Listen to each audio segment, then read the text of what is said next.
आपने वो गाना तो सुना ही होगा, मैदान में अगर हम डट जाएं, मुश्किल है जो पीछे हट जाएं। UKSSC ने अपने एक नोटिफिकेशन से ऐसे कई सारे लोगों को परीक्षा की रेस से पहले ही बाहर कर दिया है, मैदान से हटा दिया है।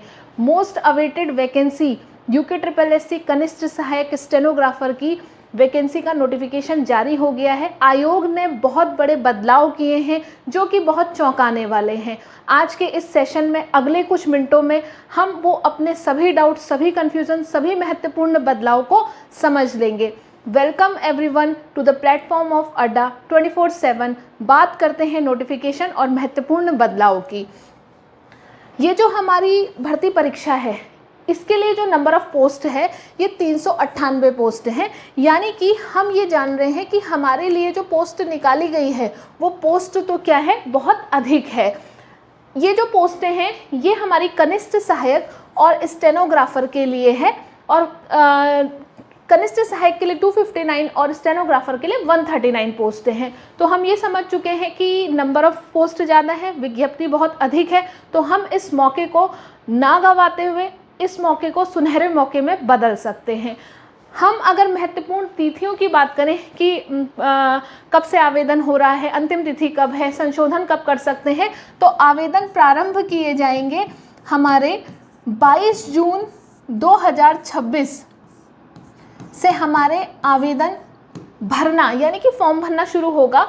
अंतिम तिथि 6 जुलाई है।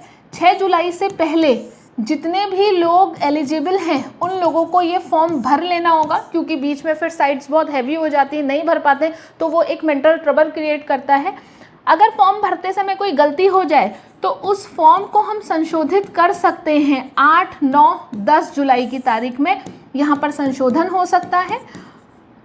और इसकी परीक्षा की जो तिथि दी गई है वो दी गई है 23 अगस्त। जी हाँ, बिल्कुल सही, 23 अगस्त इसकी डेट है एग्ज़ाम की। बिल्कुल आप सही सोच रहे हैं, एग्ज़ाम के लिए बहुत कम समय, लगभग 2 महीने का समय मिल रहा है। लेकिन अगर आप पूरी रणनीति से तैयारी करेंगे तो आप ज़रूर सफल हो जाएंगे।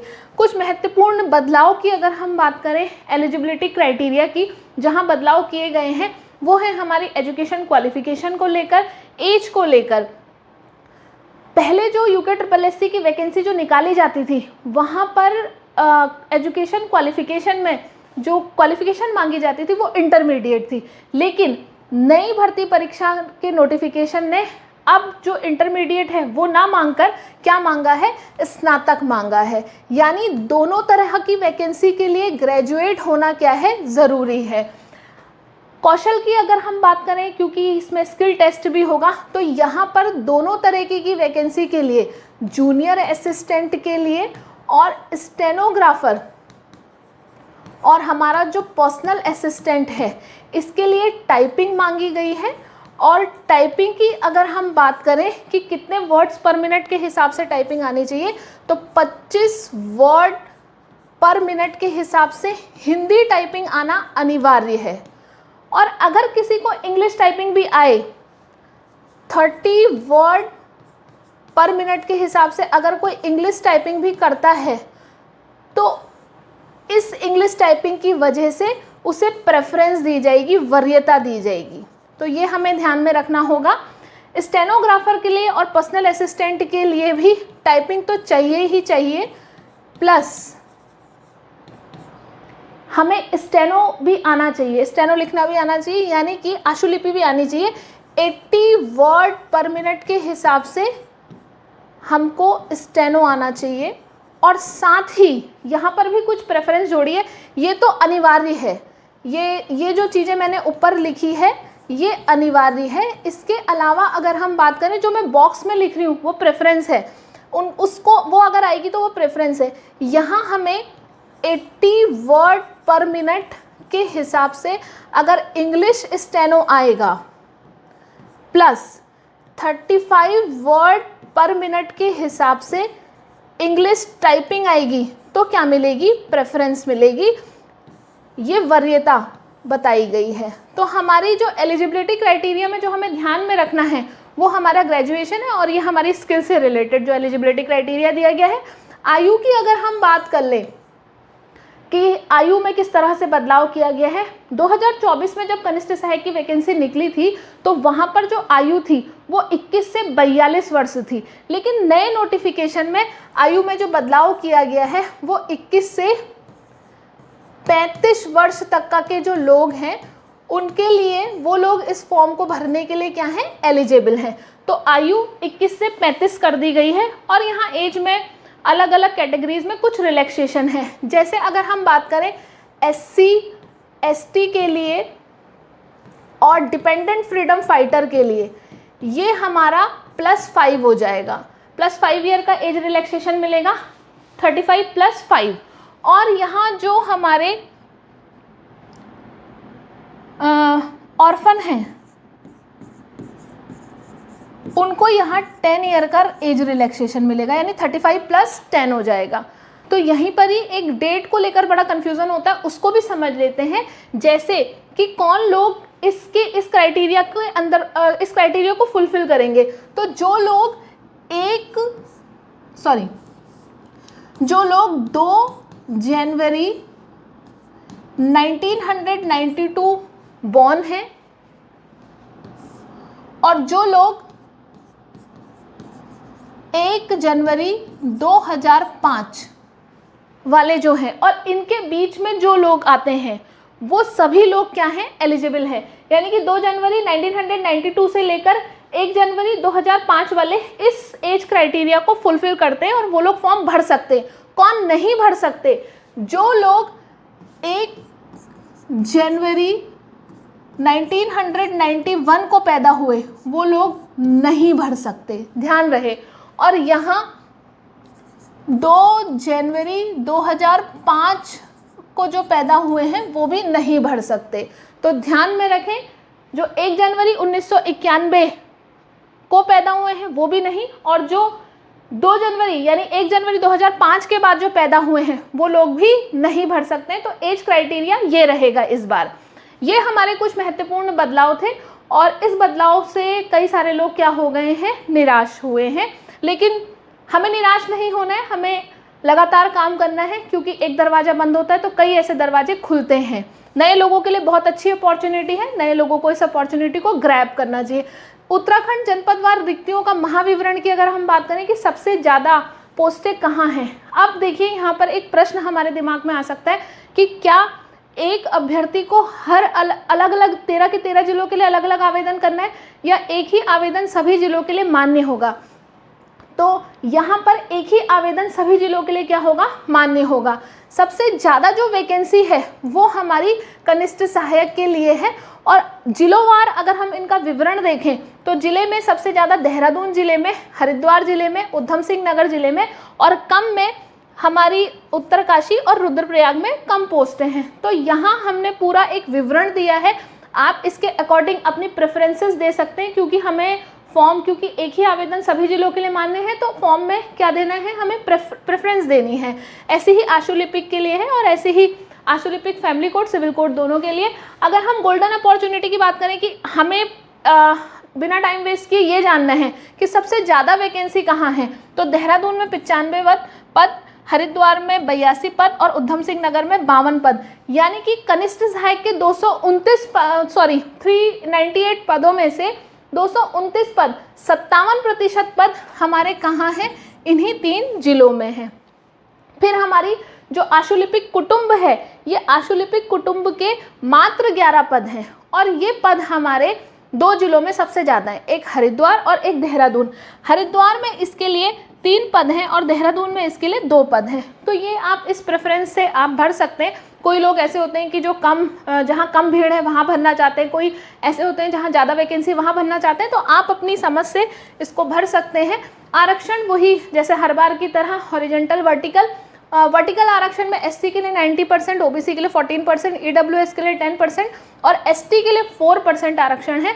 हॉरिजॉन्टल आरक्षण की बात करें तो उत्तराखंड महिला के लिए 30%, राज्य आंदोलनकारी के लिए 10%, भूतपूर्व सैनिक के लिए 5% और यहाँ कुशल खिलाड़ी और दिव्यांगजन के लिए तो 4% है, लेकिन अनाथ ऑर्फन के लिए 5% का हॉरिजॉन्टल आरक्षण की बात कही गई है, दिया गया है। आवेदन की प्रक्रिया बड़ी सिंपल सी, जैसे हम हर बार भरते हैं, एक registration, step number 1, step number 2 education qualification की डिटेल्स भरना, स्टेप नंबर 3 अपनी एक फ़ोटो अपलोड करना, नवीनतम फ़ोटो और एक सिग्नेचर अपलोड करना, जिसके कुछ स्पेसिफिक डायमेंशंस होते हैं जो यहाँ दिए गए हैं, इस डायमेंशंस में अपलोड करनी है। और फिर फॉर्म के लिए फ़ीस देनी है, पेमेंट देनी है। फॉर्म की फ़ीस की अगर हम बात करें तो यहाँ पर जो हमारी SC और ST कैटेगरी है उसके लिए जो ये फॉर्म है वो 150 रुपये का है। ऑर्फन की अगर हम बात करें, अनाथ की अगर हम बात करें तो उनके लिए ये फॉर्म बिल्कुल फ्री है, निःशुल्क है। और हम अगर जनरल कैटेगरी की बात करें कि जनरल के लिए फॉर्म कितने का है, तो उनके लिए ये फॉर्म 300 रुपये का रहेगा। तो इतनी फीस पे करनी है कैटेगरी के अकॉर्डिंग, तो ये आप देख लेंगे। यहाँ पर हमें SC ST के साथ दिव्यांग कैटेगरी भी है, तो इनके लिए भी ये फॉर्म हमारा कितने का रहेगा, 150 रुपये का रहेगा। तो इस हिसाब से आप अपनी कैटेगरी के अकॉर्डिंग फ़ी दे सकते हैं। और आयोग ने ही कहा है कि भविष्य में कोई कॉन्सिक्वेंस ना हो, इसलिए आप अपने भरे गए फॉर्म का एक प्रिंट अपने पास लेके रखें। तो ये कोई 5 स्टेप में फॉर्म भरना है। हर बार एग्ज़ाम में जो दिव्यांगजनों के लिए श्रुत लेखक की आवश्यकता होती है, वो श्रुत लेखक यहाँ पर भी दिए जाएंगे। जिन शर्तों के साथ दिए जाते हैं उन्हीं शर्तों के साथ दिए जा रहे हैं। तो यहाँ पर उनकी डिटेल है, ये भी आप देख सकते हैं। परीक्षा का बैटल ग्राउंड मोस्ट इम्पॉर्टेंट। अब हम परीक्षा के बैटल ग्राउंड को समझते हैं। 200 नंबर की कुल परीक्षा है, इसमें हमारा ऑब्जेक्टिव जो है हमारा वो 140 नंबर का है। 140 में 2 घंटे 30 मिनट का समय दिया जाएगा, यानी कि यहाँ पर भी बदलाव हुआ है, नया पैटर्न है, ये नया समय दिया गया है। इससे पहले की अगर हम बात करें कि पहले परीक्षा के लिए कितना समय दिया जाता था, तो पहले परीक्षा के लिए 2 घंटे का समय दिया जाता था। और ये जो परीक्षा होती थी ये 2 घंटे की होती थी और मार्क्स कितने होते थे, 100 मार्क्स होते थे। लेकिन अभी नए पैटर्न में 200 नंबर का पेपर होगा, 2.5 घंटे का समय लगेगा। वस्तुनिष्ठ प्रकार हमेशा की तरह, सामान्य ज्ञान और सामान्य अध्ययन दोनों ही पूछे जाएंगे। कौशल परीक्षा में हमने बात कर ली, जैसे ये 140 मार्क्स का ये है और 60 मार्क्स का ये होगा, यहाँ मेंशन भी है। तो यहाँ टाइपिंग और स्टेनो वालों के लिए स्टेनो आनी चाहिए, टाइपिंग तो दोनों ही पोस्ट के लिए आनी चाहिए। स्टेनोग्राफर के लिए पर्टिकुलर स्टेनो भी आना चाहिए 80 वर्ड पर मिनट के हिसाब से। और अगर इंग्लिश की अगर हम बात करें तो 80 वर्ड पर मिनट के हिसाब से किसी को इंग्लिश आएगी और 35 वर्ड पर मिनट के हिसाब से इंग्लिश टाइपिंग भी आएगी स्टेनो की पोस्ट के लिए। तो उनको क्या मिलेगी, प्रेफरेंस मिलेगी इंग्लिश जानने वालों को। यहाँ नेगेटिव मार्किंग हटाई नहीं गई है, 1/4 मार्क्स की नेगेटिव मार्किंग है, 0.25 मार्क्स यानी। और क्वालिफाइंग मार्क्स की बात करें तो इस पेपर के लिए पहले पेपर को क्वालिफाई करना पड़ेगा, उसके ऊपर मेरिट बनेगी। सामान्य और ओबीसी के लिए 140 में से 45% मार्क्स लाना ज़रूरी है क्वालिफाई करने के लिए। अगर हम बात करें जनरल और ओबीसी की क्वालिफाइंग की और मार्क्स से इसको देख लें तो जनरल और ओबीसी को 140 यानी 45% मार्क्स लाने हैं। तो यहाँ हमें कितने मार्क्स लाने होंगे 45% के अकॉर्डिंग, यहाँ हमें 63 मार्क्स चाहिए क्वालिफाई करने के लिए।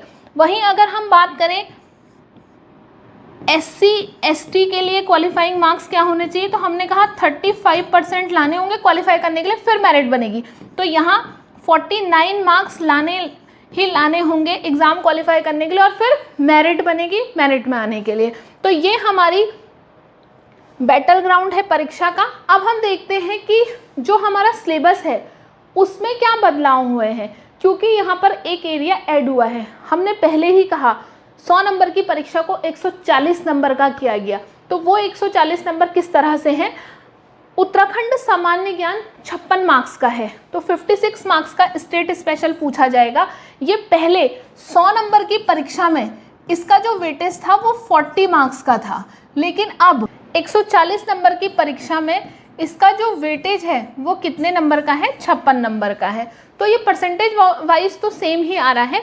वहीं अगर हम बात करें उत्तराखंड के अतिरिक्त अन्य राज्य और केंद्र शासित प्रदेशों का भी हमारा सामान्य ज्ञान पूछा जाएगा। उसके लिए 14 नंबर रखे गए हैं। तो ये एक नया ही सेक्शन ऐड किया गया है, इसे जानना बहुत ज़रूरी होगा मेरिट में आने के लिए। साथ ही जो हिंदी पहले 20 नंबर की पूछी जाती थी 100 नंबर के पेपर में, अब वो 140 नंबर के पेपर में 14 अंक की पूछी जाएगी। बाकी इसके अलावा अगर हम बात करें, करंट अफेयर 8, तर्कशक्ति 8, इतिहास 8, भूगोल 8, अर्थशास्त्र 8 और पॉलिटिकल साइंस भी 8।